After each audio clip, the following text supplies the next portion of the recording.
Au nom du Père et du Fils et du Saint-Esprit. Amen. Mon Seigneur et mon Dieu, je crois fermement que tu es ici, que tu me vois, que tu m'entends. Je t'adore avec profonde révérence. Je te demande le pardon de mes péchés et la grâce de faire avec profit ces 10 minutes de prière. Marie, ma mère immaculée, Saint Joseph et mon ange gardien, intercédez pour moi.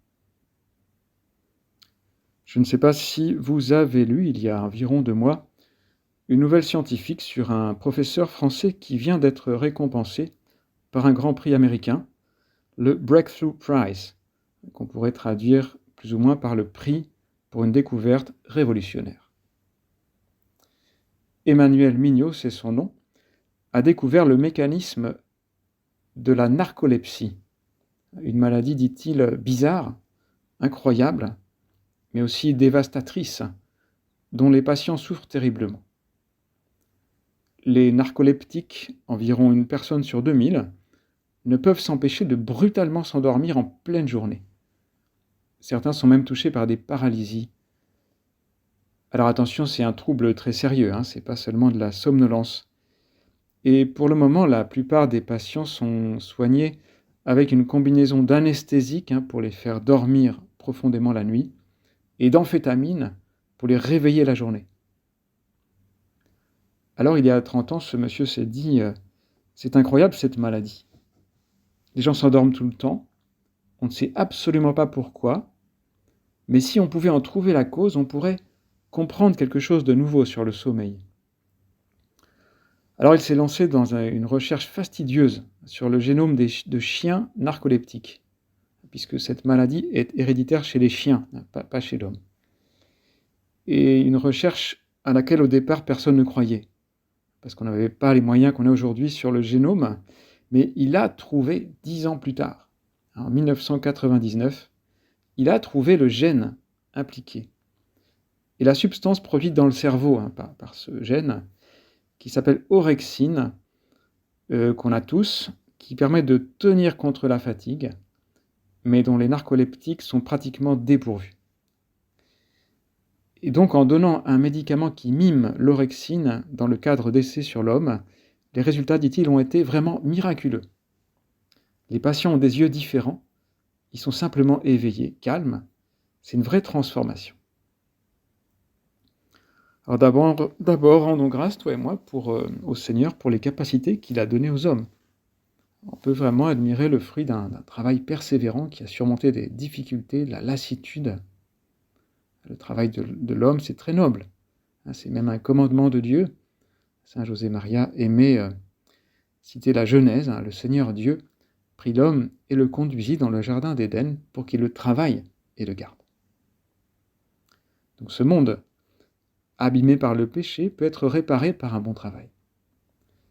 Et d'ailleurs, avec ou sans péché, la création peut être portée à son achèvement, à une forme plus aboutie par le travail de l'homme. Mais revenons à nos narcoleptiques et surtout à ceux qui s'endorment spirituellement. Dans l'évangile d'aujourd'hui, le Seigneur dit « Tenez-vous sur vos gardes, de peur que votre cœur ne s'alourdisse dans les beuveries, l'ivresse et les soucis de la vie. Restez éveillés et priez en tout temps. Ainsi vous aurez la force d'échapper à ce qui doit arriver et de vous tenir debout devant le Fils de l'homme. » Restez éveillés et priez. Donc dans cette phrase, vous remarquez notre vie actuelle, la vie que nous avons, est comparée à une nuit, pendant laquelle il faut résister au sommeil. Jésus ne dit pas que notre vie soit mauvaise ou qu'elle soit noire, mais il nous rappelle que ça ne s'arrête pas ici. Nous sommes en train d'attendre autre chose, comme on attend le matin. On attend la fin de la nuit. Alors, notre vie est réelle, attention, elle vaut la peine d'être vécue, mais par rapport au ciel, elle est comme la nuit. Ou comme un rêve, si vous voulez. On dit par exemple que les rêves sont très brefs dans le cerveau. Des rêves qui durent des jours, des semaines, ça se produit en quelques minutes. Et notre vie, c'est un peu pareil. Elle est très brève.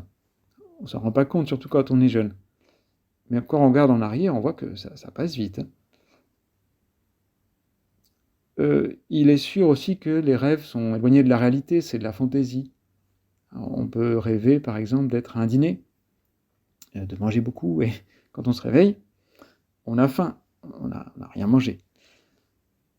On peut rêver d'avoir du succès, d'être devenu riche, mais au réveil, on est aussi pauvre qu'avant. Et ça nous arrivera au soir de cette vie. À quoi ça sert d'avoir été très riche, d'avoir eu du succès, d'avoir été populaire, hein, si on n'en a pas fait bon usage? Qu'est-ce qui va en rester, tout ça? Ce sera comme se réveiller sans rien. Alors il ne faut pas dormir, nous dit le Seigneur. Et que fait-on pour ne pas dormir? Bon, d'abord, c'est évident, mais on ne prend pas de somnifères. Les somnifères, ce sont, je prends la parabole du semeur, les soucis du monde et les séductions de la richesse. Trop de soucis, pour moi. Ou considérer ces choses qui passent comme le plus important. Mentalité matérialiste, c'est facile à avoir. Se laisser fasciner par la technologie, par la consommation. Et pendant ce temps, la vraie histoire de notre vie, c'est-à-dire l'histoire avec les autres, l'histoire avec Dieu, n'avance pas beaucoup. Que fait-on pour ne pas dormir? On fait des activités qui maintiennent éveillé, c'est-à-dire des choses qui restent. Qu'est-ce qui reste? Qu'est-ce qui est là, qui est réel? Eh bien, l'amour, l'affection, donnée de manière désintéressée. Bon, je viens de croiser tout à l'heure un groupe de lycéens qui fera une maraude dans les prochains jours. Bon, ils ont programmé leur don de soi. Ils vont se forcer un peu. Et ils seront contents de l'avoir fait, d'avoir été voir des personnes sans domicile fixe. Et ça les réveillera. Et puis, ce qui maintient éveillé, c'est tout simplement sortir de soi-même pour donner de l'affection à ses proches.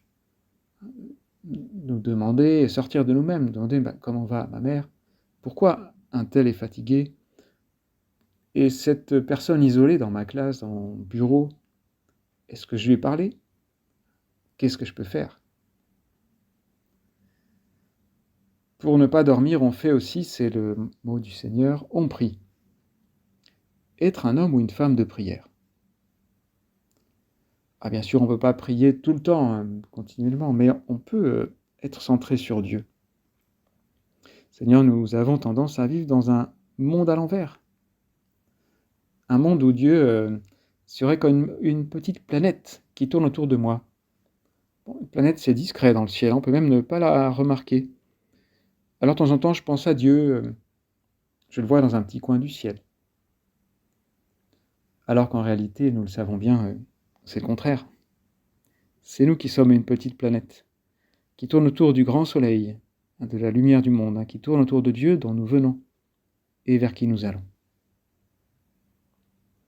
Alors bientôt, demain, dimanche, le temps de l'Avent, nous offrira la possibilité de revenir dans le vrai monde, dans le monde à l'endroit, le monde centré sur Dieu. L'Avent nous donnera la possibilité de tout attendre de lui, vraiment de tout espérer du Seigneur, et pas de nous-mêmes, et encore moins des choses. Alors remercions le Seigneur Jésus, qui a fait mieux que le professeur Mignot, qui nous a donné le médicament qui guérit du sommeil de l'âme. Ce médicament, c'est principalement le baptême. Et ensuite les autres sacrements, surtout l'Eucharistie, on peut communier, aller à la messe tous les dimanches, même tous les jours. La confession, le contact avec le Dieu le Père qui pardonne, ça nous réveille.